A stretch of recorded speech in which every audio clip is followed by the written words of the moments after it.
बाबा की जय. अवतार मेहर बाबा की जय. अवतार मेहर बाबा की जय. జై బాబా అండి. ప్రభువుకి ప్రార్థనా గీతాన్ని ఉమారాణి గారు పాడతారు. బుక్ రీడింగ్ అనంతరం హారతికి అరుణ రవీంద్ర గారు, చలని నా స్వామి, పుష్పలత గారు పాడతారు.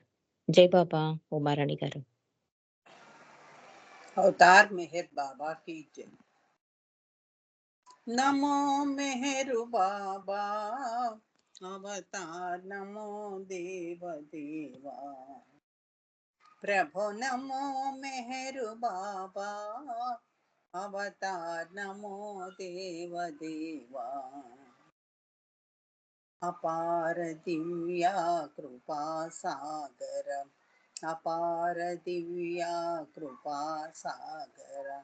सकल चराचर जगदुद्धार, सकल चराचर जगदुद्धार. नमो मेहरु बाबा अवतार, नमो देव देवा. प्रभु नमो मेहरु बाबा अवतार, नमो देव देवा. जोहारुलिवे श्री मेहरु बाबा, जोहारुलिवे श्री मेहरु बाबा. महिनि जनिंचिन मानव रूपा, महिनि जनिंचिन मानव रूपा. विहपरानंद जीवनमीवा,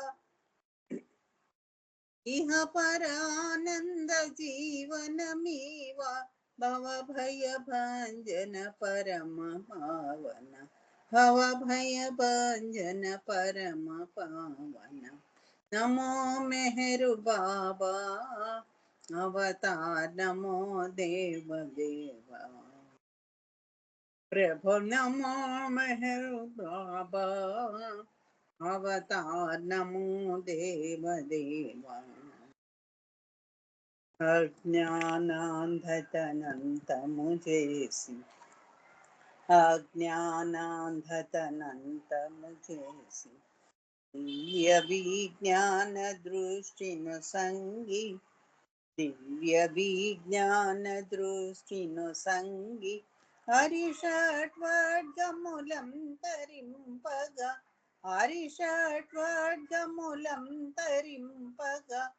अव्ययमोक्षं वनुग्रही, अव्ययमोक्षं वनुग्रही.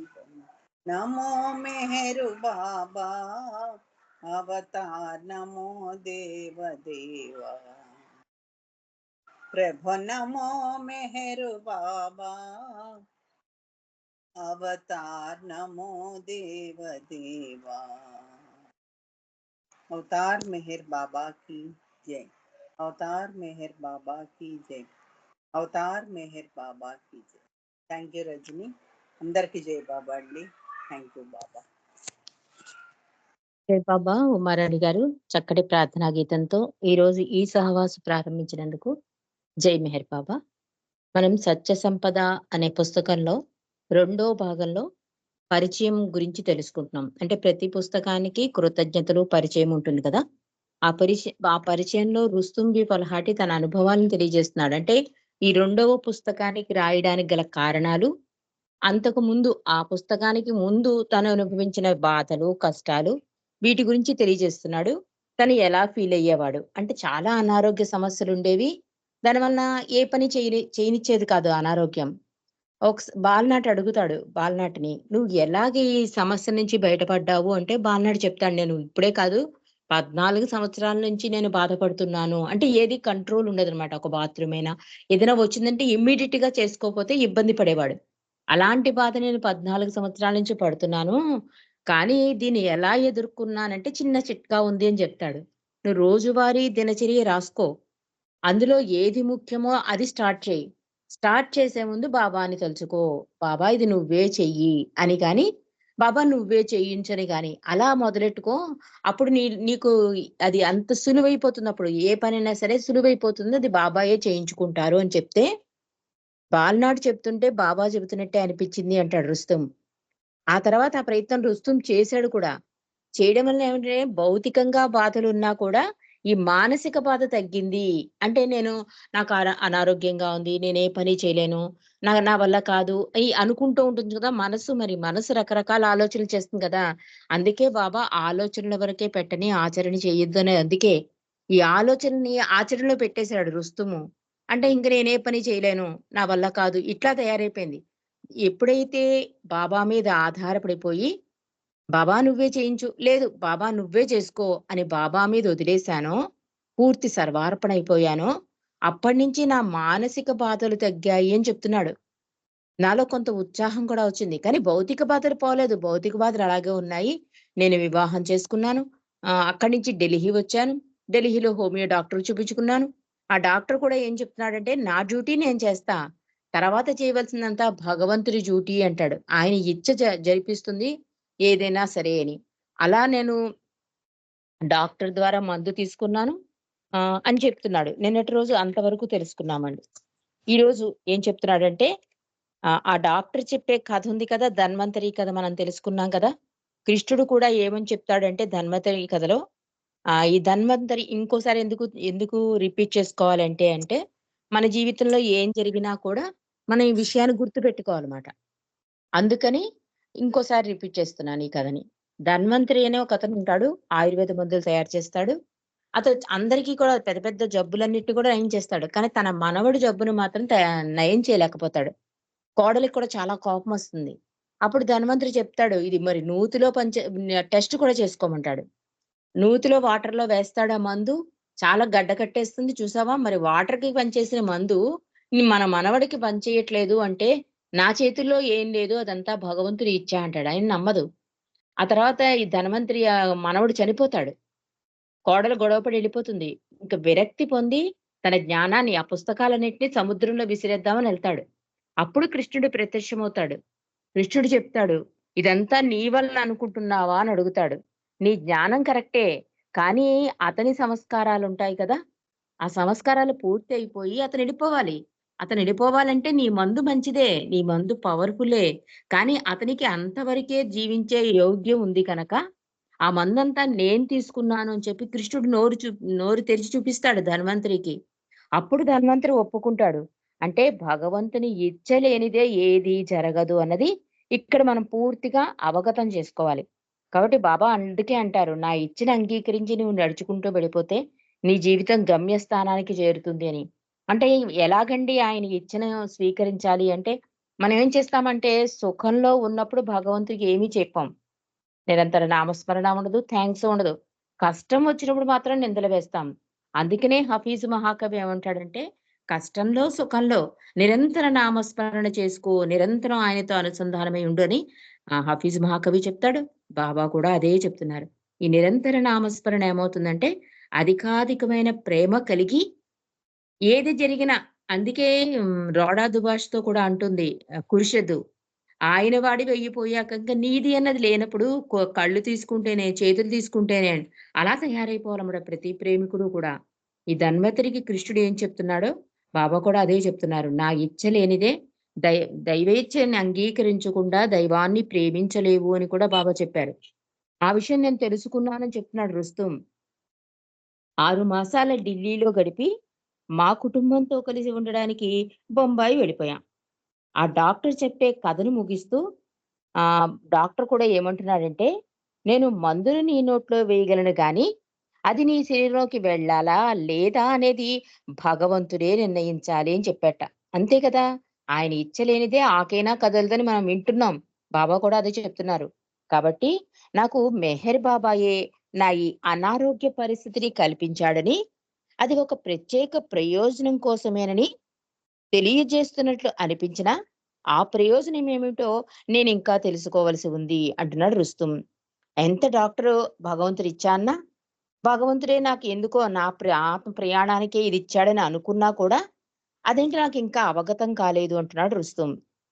6 మాసాలు ఢిల్లీలో గడిపి, మా కుటుంబంతో కలిసి ఉండడానికి బొంబాయి వెళ్ళిపోయాం మేము. ఆ డాక్టర్ చేసిన చికిత్స ఫలితాన్నివ్వకపోయినా, ఆయన చెప్పిన కథ నా మీద గొప్ప ప్రభావాన్ని చూపించింది. నేనిక వ్యాధి నివారణ కోసం కాక, వ్యాధిని స్వీకరించే దిశగా దృష్టి మరల్చాను. నా దుర్బలత్వంతో జీవితాన్ని సర్దుబాటు చేసుకునే ప్రయత్నం చేశాను. అలా నేను నా ప్రయత్నాన్ని అధికాధికంగా చేస్తుంటే, నా మనసులో ప్రశాంతత చేకూరడమే గాక, నా ఆరోగ్యం కూడా అదే రకంగా మెరుగుపడుతున్నట్లు గమనించాను. నా నొప్పులు తగ్గి, కర్రల సహాయం లేకుండా నడవగలిగిన రోజులను చూశాను నేను అని చెప్తున్నాడు. అంటే ఆ ఫలితం ఎలా వస్తుందో అన్నది నాకర్థం కాలేదు గానీ, ఆ ప్రయోజనం అంటే ఈ అనారోగ్యం వల్ల ఏం ప్రయోజనం పొందుతానో నాకు అవగతం కాలేదు గానీ, ఆ డాక్టర్ చెప్పిన కథ మాత్రం నాకు బాగా పనిచేసింది నా మీద.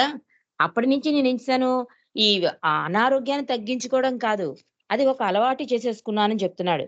నేనిక ఈ వ్యాధి నివారణ కోసం కాక, వ్యాధిని స్వీకరించే దిశగా అంటే యాక్సెప్ట్ చేయడం మాట.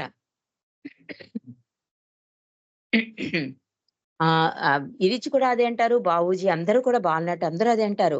ముందు యాక్సెప్ట్ చేసేయాలి. యాక్సెప్ట్ చేసేయాలి అంటే ఆయన్ని అధికాధికంగా ప్రేమిస్తేనే అది జరుగుతుందండి.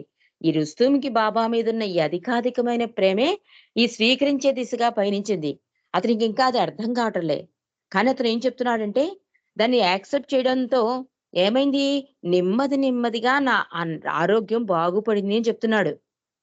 అలా నేను నడవడం ప్రారంభించాను. కర్రల సహాయం లేకుండా. ఇలా నా ఆరోగ్యం కూడా బాగుపడింది అని చెప్తున్నాడు.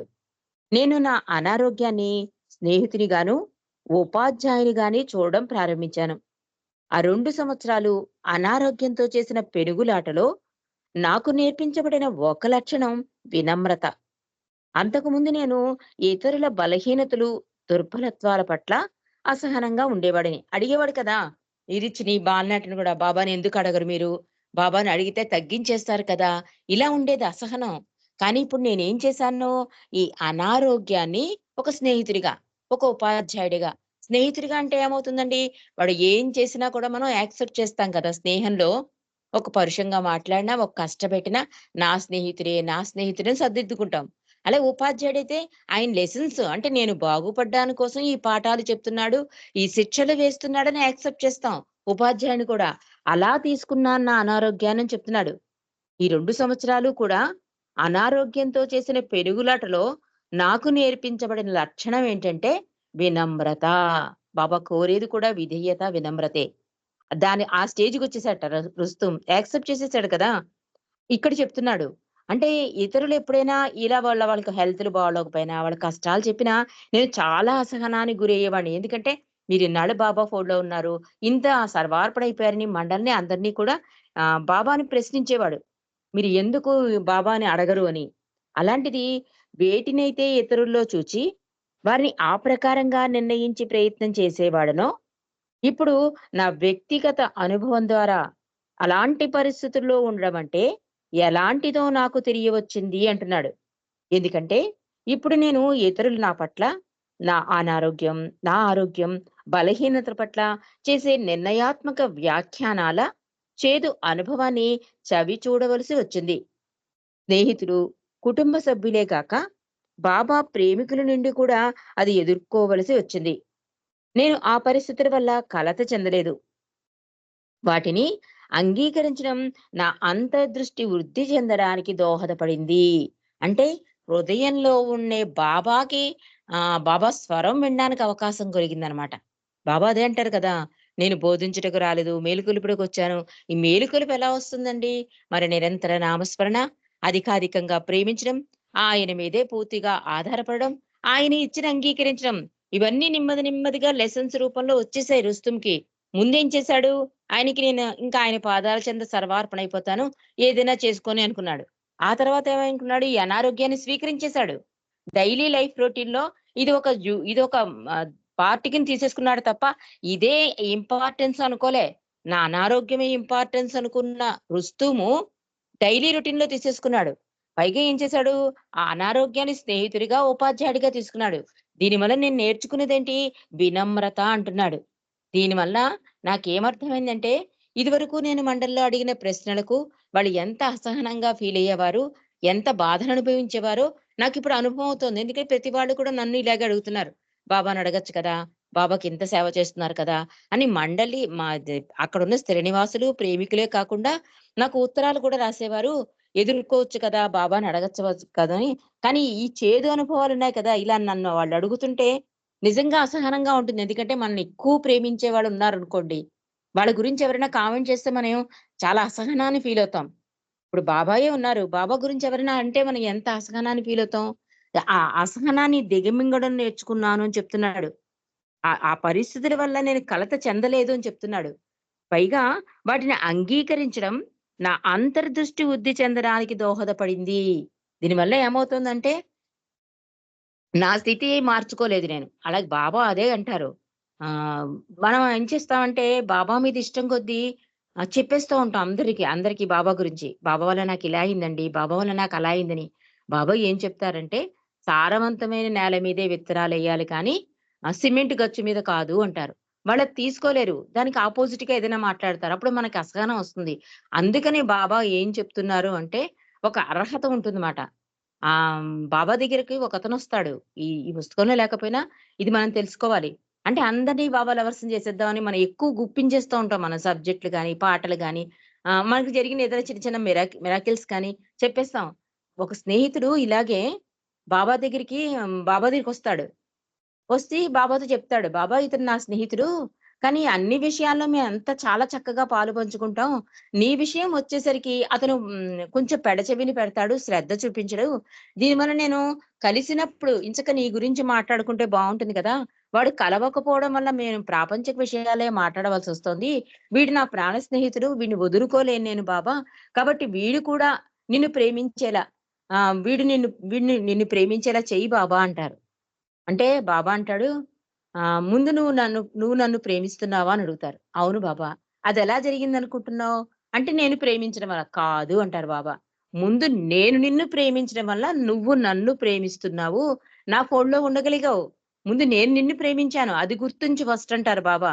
అలాగే నీ స్నేహితుడిని నా ఫోన్‌లోకి రావడానికి నేనింకా అతన్ని ప్రేమించలేదు అని చెప్తారు బాబా. అంటే మనకి ఎంత అదృష్ట భాగ్యం. బాబా లవర్స్ అని ఎంత పెద్ద హోదా మనకిచ్చాడు. మనం ఎంత బాధ్యతాయుతంగా ప్రవర్తించాలి. ఇది మనం గమనించాలి. రుస్తుం ఈ అంతర్దృష్టిని నేను గ్రహించగలిగాను అంటే, ఈ అంటే మన హృదయంలో కొలువైన బాబా భాషని వినడానికి అవకాశం కలిగి, ఎలా కలిగింది? ఈ వినమ్రత, అధికాధికంగా ప్రేమించడం, ప్రతిదాన్ని యాక్సెప్ట్ చేయడం. దీనివల్ల లోపలున్న బాబా మాటని వినడానికి అవకాశం కలుగుతుందండి. అది వినగలిగా నేను అని చెప్తున్నాడు. ఎంతమంది ఏమన్నా కూడా నాకు పైనింక మళ్ళీ మాట లేదు. అలా ఓర్పుగా సహించాను అని చెప్తున్నాడు. ఆ తర్వాత 2 సంవత్సరాల వరకు బాబాతోనూ, మండలి వారితోనూ కలిసి సమయం వెచ్చించడానికి చాలా సార్లు మెహరాబాద్‌కి వెళ్ళగలిగాను. మండలి వారు తీవ్రమైన బాధల్లో ఉన్నా, ఆరోగ్యం వేధిస్తున్నా, అంతా నిశ్చలంగా అంత నిశ్చలంగా బాబా ఇచ్చకు బదులై ఎలా ఉండగలుగుతున్నారో కదా! అని ఆశ్చర్యపడేవాడిని అప్పుడు. ఆకర్షింపబడేవాడిని కూడా. నిజానికి వారి శరీరాలు ఛిద్రమైపోతుంటే, వారిలోని ప్రకాశం ఇంకా ఎక్కువగా వెలిగిపోతున్నట్లు కనిపిచ్చేది. నేనిప్పుడు మండలి వారిలో చూచే ఆ ప్రశాంతత అంటున్నాడు. అంటే ఇన్నాళ్ళు మండలి అనారోగ్యం, ఆ కురుషుద్దుతోనూ అలాగే అంటాడు. "నువ్వు ఇంత బాగా బాబాకి సర్వార్పణ అయిపోయినా, నీ బాధనెందుకు తీయట్లేదంటే, నువ్వు సరిగ్గా బాబాని అర్థం చేసుకోలేదు, ప్రేమించలేదు" అని చెప్తుంది కురుషుద్దు కూడా. అలాగే ఇప్పుడు నాకు అర్థమవుతోంది అని చెప్తున్నాడు. వాళ్ళు ఎంత అనారోగ్యంగా ఉన్నా, ఎన్ని బాధలు వేధించినా, వాళ్ళ మొహంలో ఆ ప్రశాంతత, ఆ ప్రకాశం నేనిప్పుడు చూడగలుగుతున్నానని చెప్తున్నాడు. ఎందుకంటే తనకు అనుభవం అయ్యింది కదా! అందుకని చెప్తున్నాడు రుస్తుం. ఇంకా ఎక్కువగా వెలిగిపోతున్నట్లు కనిపించేవారు, నేనిప్పుడు మండలి వారిలో చూచే ఆ ప్రశాంతత, బాబా ఇచ్చకు బద్దులైయుండే సమర్పణా భావం, నేను పొందడానికి కావలసిన మార్గదర్శకత్వాన్ని ప్రసాదించమని బాబాను వేడుకునేవాణ్ణి. ఆ సమయంలోనే నాకొక బాబా స్వప్నం వచ్చింది అని చెప్తున్నాడు రుస్తుం. అంటే తన పరిస్థితిని ఎలా ఎదుర్కొన్నాడు? మండలితో తను ఎలా బిహేవ్ చేసేవాడు? కానీ అప్పుడు మండలి ఎంత ప్రశాంతంగా వినేవారు, ఎంత ప్రశాంతతగా ఉండేవారు. ఇవన్నీ చెప్తున్నాడు రుస్తుము. స్వప్నంలో నాకొక కలొచ్చిందని చెప్తున్నాడు. స్వప్నంలో నా చుట్టూ కోపోద్రిక్తులైన జనం మూగి ఉన్నారు. దాదాపు 1000 మందికి పైన వారున్నారు. వారు నా వల్ల స్థిమితం కోల్పోయి నన్ను కొట్టడానికి సిద్ధంగా ఉన్నారు. నేను వారిని శాంతింపచేసే ప్రయత్నం చేస్తున్నా, వారు వినడం లేదు. ఇక నిస్సహాయుడనై నేను గట్టిగా బాబా నామాన్ని ఉచ్చరిస్తూ అరవసాగాను. నేనలా చేస్తున్నా నా మనసులోనికి ఒక ఆలోచన వచ్చి చేరింది. బాబా స్వయంగా వచ్చిన ఈ 1000 మంది నుండి నన్నెలా రక్షించగలడు అని. వెంటనే దానికి ప్రతిగా ఇంకొక ఆలోచన కూడా వచ్చింది. అది నీకెందుకు? ఆయనను ఆర్తితో పిలవమని ఆయన సహాయం చేస్తాడని బాబా చెప్పారు కదా! అనిపించింది నాకు.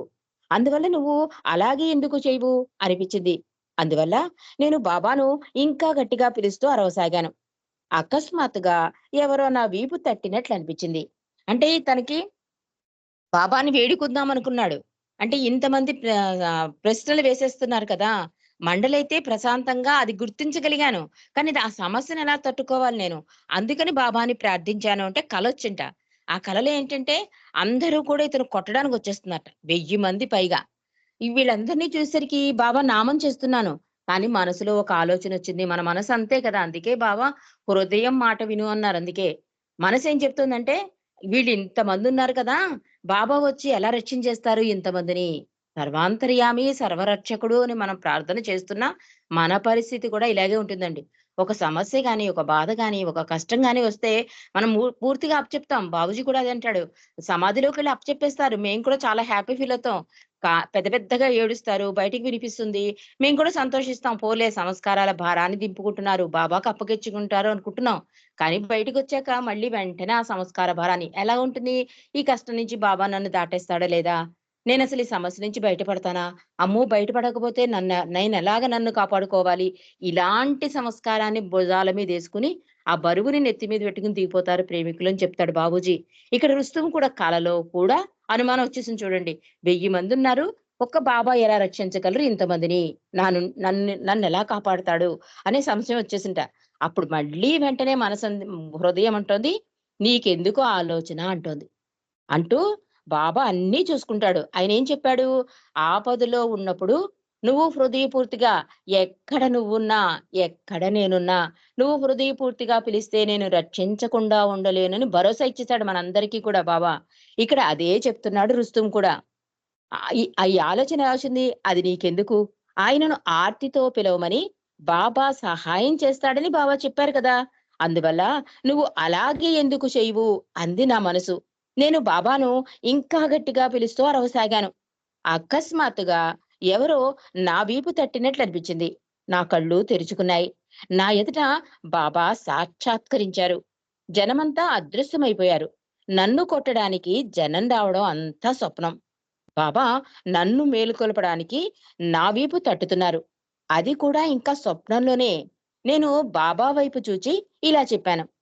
బాబా కృతజ్ఞతలు. నన్ను మేల్కొల్పితివి, రక్షించావు అన్నాను. అబ్బా! అది ఎంత దుర్భరమైన కల నా జీవితంలో. దెబ్బలు తిని ఉండేవాడిని. వెంటనే నాకు గుర్తుకొచ్చింది. నేనింకా స్వప్నంలోనే అనగా ఆ మాయా స్వప్నంలోనే ఉన్నానని. అందువల్ల బాబా వైపు తిరిగి మళ్ళీ ఇలా అర్థించాను. ఇదంతా కలనమాట. ఈ కలలో అతను అన్నీ కనిగరిస్తున్నాడు. ఆఖరికి బాబాని కూడా చూడగలిగాడు చూడండి ఎంత అదృష్టవంతుడో. బాబా కనిపించారు. కనిపించిన వెంటనే వీళ్ళందరూ మాయమైపోయారట. బాబా ఆయన వీపు తడుతున్నట్టు కనిపించింట. వెంటనే బాబాకి కృతజ్ఞతలు చెప్పుకున్నాడు. కను కను అనుకుని మళ్ళీ చెప్తున్నాడింకా. నాకు గుర్తొచ్చింది నేనింకా స్వప్నంలోనే అంటే ఈ మాయా స్వప్నంలోనే ఉన్నానని, అందువల్ల బాబా వైపు తిరిగి మళ్ళీ ఇలా అర్థించాను. బాబా నేనింకా కలగంటూనే ఉన్నాను. మాయా స్వప్నంలో ఉన్నాను. నేను నీ నుండి ఇంకా వేరుగానే ఉన్నాను. ఈ మాయా స్వప్నంలో నుండి ఇక ఎప్పుడు నన్ను మేలుకొలుపుతావు బాబా? అని ఆ స్వప్నం నుండి మెలుకువలోకి రావడానికి నేనేమి చెయ్యాలి అని అడిగాను. బాబా చిరునవ్వు చిందించి కరుణా దృష్టితో అది చాలా సులభం అన్నారు. నీవు స్వప్నంలో అరిచినట్లే నన్ను ఆర్తితో పిలువు. నిన్ను ఈ మాయా స్వప్నం నుండి కూడా మేలుకొలుపుతాను అన్నారు బాబా నాతో. దానితో నా కల అయిపోయింది. బాబా నాకొక శక్తివంతమైన సందేశాన్ని తెలియజేశారని తెలుసుకుని లేచిపోయాను. నేనింకా అధికాధికంగా బాబాను రోజంతా తలుచుకోవడానికి అధికంగా శ్రమించాలని తెలుసుకున్నాను. నేనెంత శ్రద్ధగా ప్రయత్నించినా దానిలో విఫలనే అయిపోతున్నాను. ఇంతకు ముందే నేను చెప్పినట్లు మొదటి 2 సంవత్సరాలు అనారోగ్యంతో బాధపడుతున్నప్పుడు నేను దానితో పోరాడుతూ మళ్ళీ ఆరోగ్యంగా, చురుకుగా ఉండే జీవితం పొందడానికై వ్యాధి నివారణ కోసం ప్రయత్నం చేస్తున్నాను. ఆ ప్రక్రియలో నా మానసిక, శారీరక ఆరోగ్యం పూర్తిగా క్షీణించింది. ఆ తర్వాత 2 సంవత్సరాలు నేను దానిని స్వీకరించాను. ఆయన ఇచ్చకే నన్ను నేను అర్పణ చేసుకున్నాను. నా జీవితపు స్థితిగతులు మెరుగుపడ్డాయి.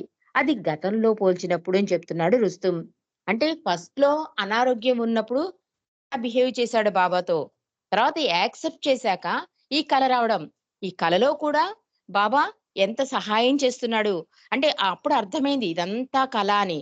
కలని కలగా స్వీకరించాడు కానీ, ఇంకా జీవితాన్ని అంటే ఈ లైఫ్‌ని మాత్రం కలగా స్వీకరించలేకపోయాను నేను అని చెప్తున్నాడు. అంటే మరి ఈ కలలో జరిగిందైతే ఈ నిజంగా అలా జరిగితే బావుండని అనిపిస్తుంది మనందరికీ గూడా మంచి కలైతే.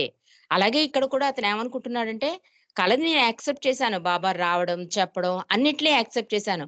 కానీ మళ్ళీ లైఫ్ స్టైల్‌లోకొచ్చేసరికి మాత్రం నేను ఇది కల, ఇది భ్రాంతి అనుకోలేకపోతున్నానని చెప్తున్నాడు. అందుకని మళ్ళీ బాబాని ప్రార్థిస్తున్నాను. మళ్ళీ నా అనారోగ్యం నన్ను చుట్టుముట్టింది. కానీ ఇదివరకటిలా నేను బెంబేలు పడిపోవటం లేదు అని చెప్తున్నాడు రుస్తుంబు ఫల్హాటి.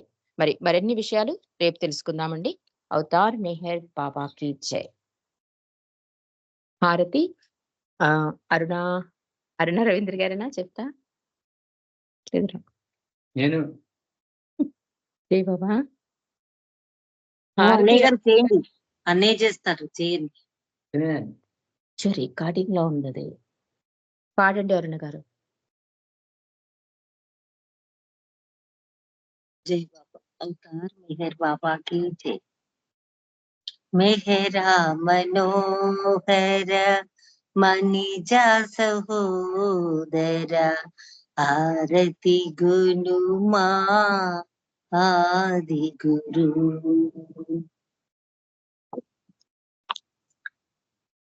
మము హారతి గుణరా ఆది గురు మెహరా మనోహర మణిజా సహోదర ఆరతి గుణరా ఆది గురు మహారతి గుణరా ఆది గురు ఆది గురుడవు ఆది గురుడవు ఆది శక్తివి నీవవతారుడవు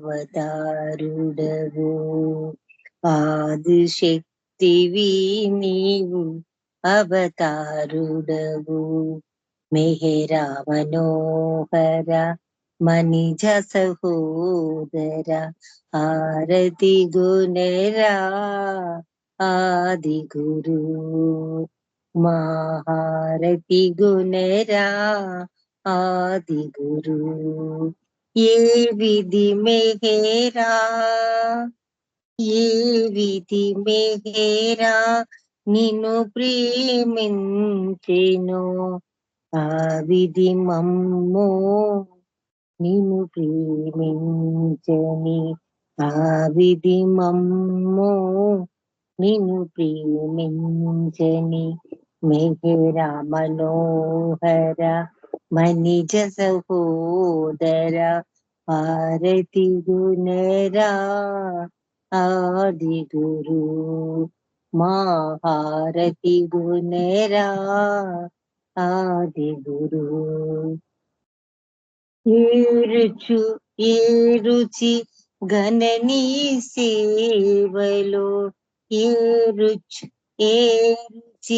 గణనీ సేవలో ఆ రుచి గణనీ మముని సేవలో ఆ రుచి గణనీ మముని సేవలో మెహరా మనోహర మణిజ సహోదర హారతి గుణరా ఆది గురు మహారతి గుణరా ఆది గురు మండలిని కేటు అర్పణమైరో అటులే మమ్ము అర్పణగాని మండలిని కేటు అర్పణమైరో అటులే మమ్ము అర్పణగాని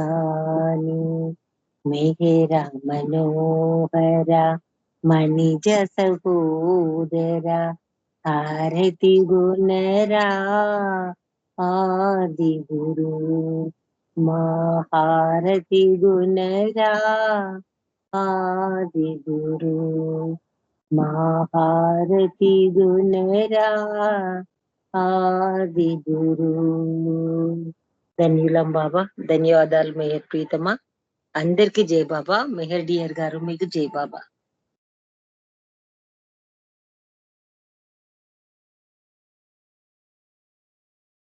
जय बाबा। अवतार मेहर बाबा की जय। अवतार मेहर बाबा की जय। చల్లని మా స్వామియవయ్యా, చల్లని మా బాబా సెలవీయవయ్యా, నీ సేవకై మేము మరలా వచ్చేదము, నీ సేవకై మేము మరలా వచ్చేదము, చల్లని మా స్వామి సెలవీయవయ్యా, మేరు నామమే నిత్యము కీర్తించులాగు, మేరు నామమే నిత్యము కీర్తించులాగు, ఎల్లవేళల నిన్ను స్మరించులాగు, ఎల్లవేళల నిన్ను స్మరించులాగు, చల్లని మా స్వామి సెలవీయవయ్యా, నీ సేవకై మేము మరలా వచ్చేదము, చల్లని మా బాబా సెలవీయవయ్యా, నీ సేవలో మేము తరించులాగు, నీ సేవలో మేము తరించులాగు, ప్రేమతో దీవించి సెలవీయవయ్యా, ప్రేమతో దీవించి సెలవీయవయ్యా, చల్లని మా మెహరు సెలవీయవయ్యా, నీ సేవకై మేము మరలా వచ్చేదము, చల్లని మా బాబా సెలవీయవయ్యా, సెలవీయవయ్యా, సెలవీయవయ్యా, సెలవీయవయ్యా. అవతార్ మెహర్ బాబా की जय। जय बाबा। रजनी गाరు जय बाबा।